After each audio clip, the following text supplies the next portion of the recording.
అందమైన చర్మం కావాలని చాలా మంది అనుకుంటారు. కానీ ఇప్పుడున్న కాలంలో అందమైన చర్మం కావాలంటే కష్టమే.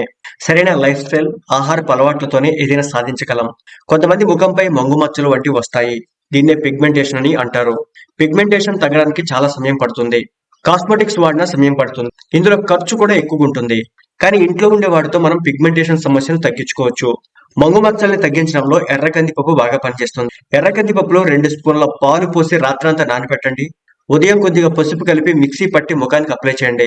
ఇలా తరచూ చేస్తే పిగ్మెంటేషన్ తగ్గుతుంది. అలానే బొప్పాయితో కూడా మంగు మచ్చల్ని దూరం చేయొచ్చు. ఇందులో ఉండే గుణాలు నల్లటి మచ్చలు, మంగు మచ్చల్ని తగ్గించడంలో హెల్ప్ చేస్తాయి. బాగా పండిన బొప్పాయిలో కొద్దిగా దోసకాయ గుజ్జు, ఆలుగడ్డ గుజ్జు కలిపి ముఖానికి పట్టించాలి. ఈ ఫేస్ ప్యాక్ తరచూ వేసుకుంటే ఈ మచ్చలు కూడా దూరం అవుతాయి. ఇక శనగపిండి కూడా పిగ్మెంటేషన్ ని తగ్గిస్తుంది.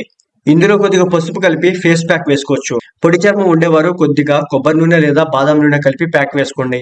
వారంలో 2 సార్లు వేసుకోవచ్చు. తరచూ వేసుకుంటే మృదువైన క్లియర్ చర్మం మీ సొంతం అవుతుంది.